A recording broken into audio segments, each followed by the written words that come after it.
오늘 오후의 말씀은 우리가 마태복음을 보겠습니다.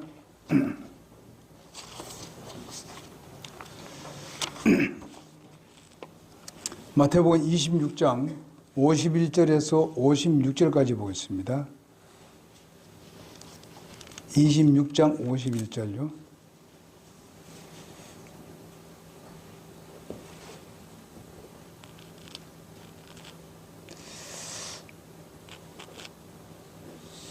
보라, 예수님과 함께 있던 사람들 중에 한 사람의 손을 내밀어 자기의 칼을 빼서 대제사장의 종을 쳐 그의 귀를 베니, 맞습니까?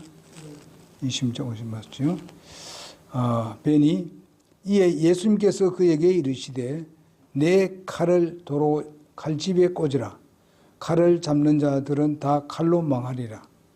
너는 내가 지금 내 아버지께 기도하여 당장이라도 그분께서 12군단이 넘는 천사들을 내게 주시도록 할 수 없는 줄로 생각하느냐? 그러나 그리 되면은 반드시 이렇게 되리라 한 성경 기록들이 어떻게 성취되겠느냐 하시더라. 바로 그때에 예수님께서 무리들에게 이르시되 너희가 강도를 치듯 칼과 몽둥이를 가지고 나를 잡으려 왔느냐? 내가 날마다 너희와 함께 성전에 앉아 가르쳤으되 너희가 나를 붙잡지 아니하였도다. 그러나 이 모든 일이 일어난 것은 대언자들의 성경 기록들을 성취하려 함이니라 하시더라. 이에 모든 제자들이 그분을 버리고 도망하니라. 자, 우리가 오전에는 사실상 그 예수님의 그 탄생에 대한 이야기를 했고, 예수님의 그 이 세상에 있을 때 동안 어떤 생활을 하셨는가, 그에 대해서 말씀을 드렸습니다. 오늘은 바로 그분의 죽으심이 놀랍다. 예수님의 생활이 놀랍고 예수님의 탄생이 놀라웠는데 예수님의 죽으심이 놀랍다. 오늘 본문의 말씀을 제가 읽어드린 말씀은요, 예수님이 잡혀가실 때에 이제 예수님을 방어하기 위해서 이 베드로가 칼을 들어서 말고의 길을 잘랐습니다. 다른 데는 그 말고라는 사람이 나옵니다. 성경에. 그 잘랐을 때 예수님께서 그 말고의 길을 붙여주었습니다. 너희 칼을 칼집에 꽂으라. 칼을 쓴 사람 칼로 망한다. 이렇게 하면서 내가 무슨 힘이 없어서 잡혀간 줄 아느냐? 내가 능력이 없어서 잡혀간 줄 아느냐? 내가 한마디만 하면은 하늘에 있는 천군이 말이요. 12명도 더 되는 군대들이 와서 그들을 몰살시킬 수도 있다. 그렇지만은 내가 그렇게 되면은 성경 말씀에 내가 이 세상에 와가지고 이렇게 되리라 하는 예언들의 말씀을 어떻게 이룰 수가 있겠느냐. 그 말씀을 이루기 위해서 나는 가니까 너 걱정하지 마라. 나는 자동차 잡히러 간다. 이것은 뭘 말하냐면 내가 그렇게 하지 않으면 누구도 구원받을 수 없다. 죄 용서는 받을 수 없기 때문에 모든 사람들의 죄를 담당하기 위해서 내가 죽어야 되는 것이 마땅하다. 이것은 하나님의 계획이었고 하나님의 뜻이다. 이것을 내가 거역할 수 없다. 이런 내용으로 예수님께서 말씀하셨습니다. 이것이 예수님의 정말 그 살아계실 때 동안 마지막에 보여주신 주님의 결단입니다. 하나님의 말씀에 전폭적으로 순종하는 것을 볼 수 있습니다. 우리는 아까도 그렇게 하였듯이 우리는 주님만 바라보고 나가면은 여러 가지 어려움과 시련이 있다 하더라도 하나님께서 선하게 이끌어 주실 줄로 믿습니다. 이 세상의 모든 사람의 죄를 지시고 십자가에서 못 박혀 죽으심은 이것은 놀랍다 이것이요. 이것이 엄청나게 놀랍다 이것입니다.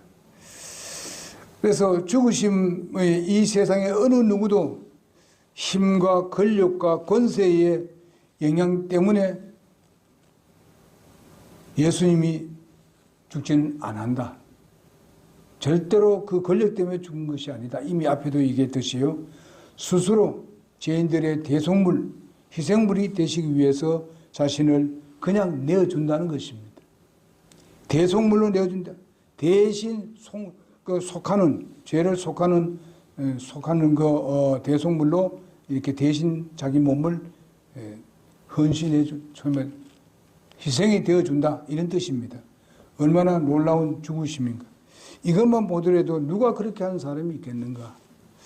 이 세상에 누가 스스로 타인을 위해서 자신의 몸을 정말 충분히 그들을 대적들을 물리칠 수 있고 그들을 죽일 수도 있는 능력을 가지고 있으면서도 그렇게 잡혀가는 사람들이 있겠느냐. 아무도 없습니다.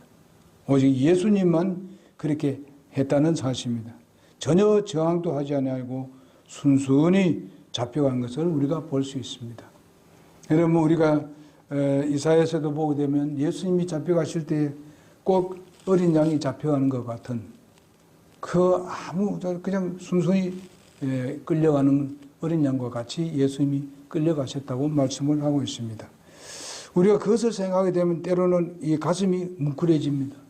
정말 주님이 얼마나 우리를 위해서 살아오고 계시고 인류를 위해서 얼마나 사랑했던지 자기의 모든 것을 다 던져버리시고 하늘에 있는 그 영광스러운 것을 다 던져버리시고 정말 이 시간과 공간의 제한을 받으면서 때로는 배고프시기도 하고 때로는 슬프기도 하고 때로는 우시기도 하고 때로는 피곤하기도 하고 우리와 똑같은 성정을 가지고 계시면서 이렇게 참으시는 것을 봤을 때에 이것은 정말로 놀라운 그분의 삶이었고 또 그분의 죽음도 얼마든지 우리가 깊이 생각할 수 있고 감사할 수 있는 놀라운 예수님의 죽으십니다.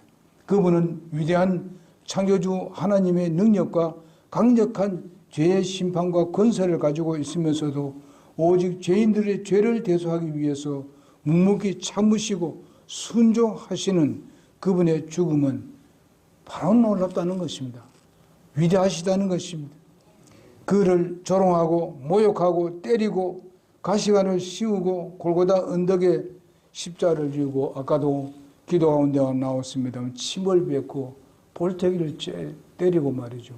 예? 채찍질을 하고 이런 것을 참고 견디면서 가셨습니다. 그것은 다 뭡니까? 여러분 나를 위한 것이고 모든 인류의 죄를 담당하기 위해서 그렇게 묵묵히 가셨다는 것입니다. 우리가 다음 주간은 우리가 이 고난 주간인데 그리고 이런 것을 생각하면서 우리가 참 인내하고 견디고 참을 수 있는 우리가 되고 때로는 우리가 헌신해야 될 것을 헌신하고 드려야 할 것을 드릴 때에 우리 주님께서는 그것에 대한 보상을 하겠다고 말씀하셨잖아요. 예수님도 이렇게 됐을 때에 하늘 보좌 우편에 앉는 것을 생각했었습니다. 그러면서 참으셨던 것을 우리가 히브리서 12장에 보면은 나옵니다. 그래서 우리가 저들은 예수님께서 이렇게 십자가에 달리시면서 기도하는 것을 내용을 볼 수 있습니다. 누가복음 23장 34절에 보니까 저들의 죄를 용서하옵소서. 저들을 용서하옵소서. 예수님을 십자가 못 박고 조롱하고 정말 침을 뱉고 가시관을 씌우고 옷을 나누고 이렇게 하는 그런 사람들을 보고도 주님은 저들의 죄를 용서해 달라고 하나님께 기도한 것을 볼 수 있습니다. 자기 한편에 달린 그런 두 행악자를 보면서도 어떻게 했습니까? 한 사람에게는 뭐라 했습니까? 오늘 내가 나와 함께 낙원에 있으리라. 정말 그는 사람들을 죽이고 강도로서 아주 악한 일을 했던 그런 그 강도가 자기 옆에 십자가에 못 박혔는데 그가 당신 나라에 임했을 때 나를 생각해달라고만 말하는데도 불구하고 오늘 너와 나 낙원에 있으리라고 이렇게 구원하신 것을 볼 수 있습니다. 이렇게 주님의 사랑은 놀랍습니다. 그가 죄를 범하는 동안에까지는 어떻게 했습니까? 예수님을 우습게 알았지요. 강도 노릇을 했으니까 예수님의 가르침에 대해서 아주 그냥 콧방울 낀 사람들이 있었습니다. 그러나 그 자리에서 자기가 자복을 하니까 그대로 받아주시는 것을 볼 수 있습니다. 여러분과 우리가 잘못이 많을 때에 우리가 때로는 정말 이것은 내가 하지 말았어야 되는데 내가 잘못했으면 나중에 깨닫고 잘못했습니다 했을 때에 주님은 언제든지 받아주시는 주님이십니다. 언제든지 팔을 벌리고 돌아오라고 하시는 그런 주님이 바로 예수님이십니다. 그분이 바로 하나님이십니다. 그러면서 우리가 요한복음 그 19장 26절 27절을 보게 되면 여자여 당신의 아들입니다 하면서 어떻게 합니까? 바로 자기 어머니를 이 마리아를 누구한테 맡깁니까? 요한한테 맡기는 것을 볼 수 있습니다. 끝까지 주님은 또 효도하는 모습을 볼 수 있습니다. 십자가에서 자기의 죽음을 지금 운명하는 그 시간인데도 불구하고 끝까지 효도하시는 주님을 우리가 볼 수 있습니다. 우리가 이런 것을 보면서 우리가 주님의 뒤를 쫓아가는 사람으로서 우리가 예수님만큼은 어떻게 하겠습니까? 그러나 우리가 그쪽 방향으로 나가야 되는 것은 우리가 갈 수 있지 않습니까? 예수님이 원하는 방향으로 가는 것은 우리가 할 수 있지 않습니까? 우리는 방향을 그쪽으로 틀어야 됩니다. 주님의 뒤를 쫓는 삶이 우리가 되지 않겠습니까? 그렇게 돼야 되죠. 그리고 보면 그분의 어머니 그렇게 했을 뿐만 아니라 하나님과 사람들에게 버림받으신 주님께서 말씀하십니다. 하나님, 나의 하나님, 나의 하나님, 어찌하여 나를 버리시나이까? 나의 하나님, 나의 하나님, 나의 하나님. 이것은 무엇을 말합니까? 인간 예수님이 그렇게 말씀하고 있습니다. 너무나 고통스럽고 괴롭고 몸이 정말 만신창이 되어버린 상태에 있었는데 그런 상황에서 그분이 하나님께 부르짖습니다. 어찌하여 나를 버리시나이까? 이렇게 합니다.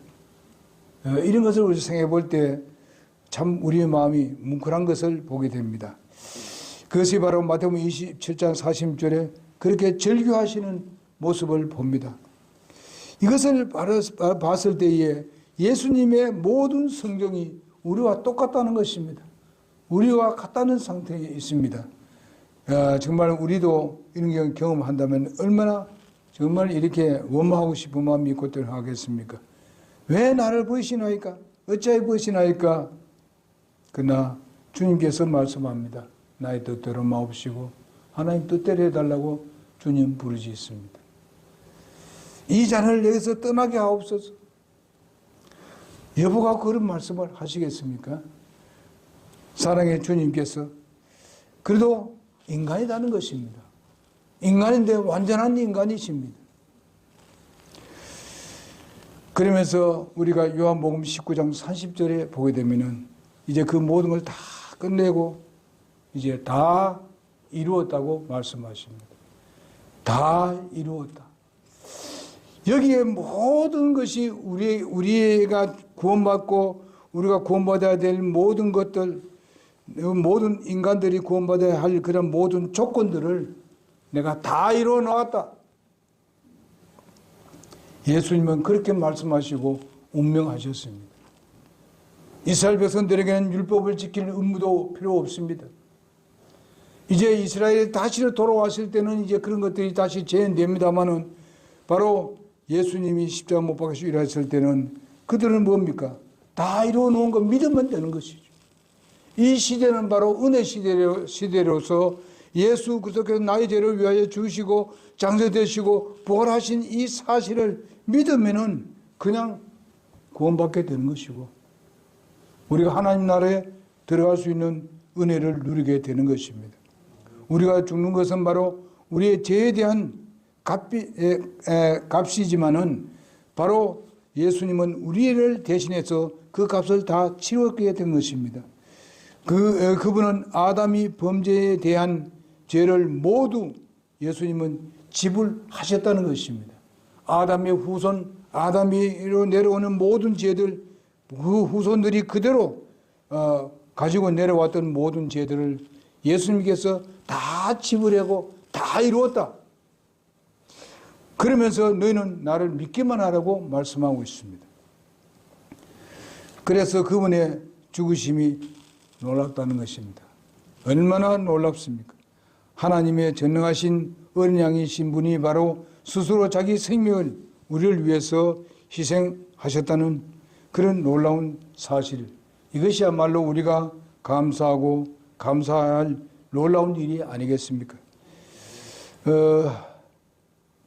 이럴 때에 예수님께서 십자가에 죽으시고 장사되시고 이제 십자가에 못 박혀 이렇게 장사되고 죽으시 운명하고 난 뒤에 그분의 시체가 어떻게 될 것인가? 그대로 가만두면 어떻게 되겠습니까? 새들이 와서 그를 쪼아먹게 될 것입니다. 새들이 와서 예수님의 눈을 쪼아먹게 될 것입니다. 그리고 결과는 어떻게 되겠습니까? 온몸은 완전히 만신창이 될 것이고 나중에 쓸모없이 그냥 그 해골이라는 골짜기에 던져버리게 될 것입니다. 그런데 하나님께서 분명히 말씀하셨습니다.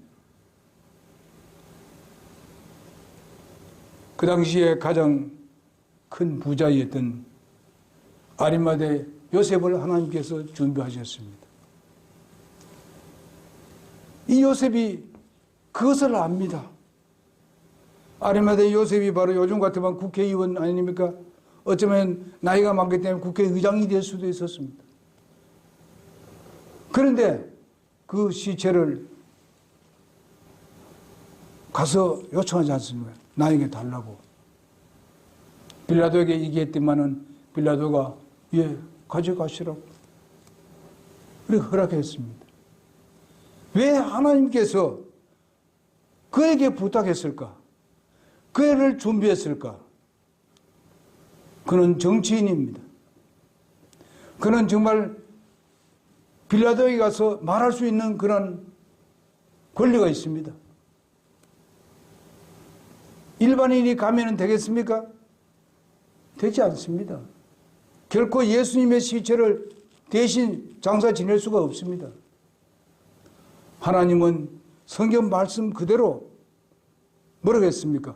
부자의 무덤에 묻히겠다고 약속을 하셨습니다. 여러분 이걸 보더라도 우리가 생각해 보게 되면요. 하나님의 말씀은 정확하게 이루어지는 것입니다. 앞으로 말씀하신 것도 예언한 것도 그대로 정확하게 이루어집니다. 하나도 안 이루어진 게 없어요. 그래서 하나님은 예수님이 일반 사람들 모양으로 그저 새들에게 쪼아먹히고 짐승들에게 뜯어먹히고 그렇게 할 수 없습니다. 예수님께서는 결코 자기의 뼈 하나라도 다침이 없다고 말씀했습니다. 꺾이지 않는다 그랬습니다. 예수님은 뼈가 꺾이지 않았습니다. 그대로 말씀 그대로 이루어졌습니다. 그래서 아리마대 요셉이 그를 데려다가 자기가 묻혀야 될 그 새 무덤에다가 흙 무덤이 아니고 새 무덤에다가 그것도 돌 무덤입니다. 돌을 파고 거기다 무덤을 만들었습니다. 그리고 돌을 거기다가 또 막았습니다. 이럴 때에 사탄은 뭐라고 했습니까? 가만 생각해 사탄이 생각해 보니까 예수님 살아계시는 동안에 말씀하시기를 3일 만에 부활한다 그랬는데 만약에 이 제자들이 와서 무덤에 가서 시체를 훔쳐가지고 예수님이 살아났다고 거짓말하면 어떡합니까? 그때보다도 살아있을 때보다도 훨씬 더 어려움을 당할 것입니다. 이렇게 하면서 가서 뭐라 그랬어요? 그걸 지키게 해달라고 파수꾼을 세워달라고 호소했습니다. 근데 뭐라 했습니까? 너희들이 파수꾼이 없느냐? 세워라. 파수꾼이 세워졌습니다.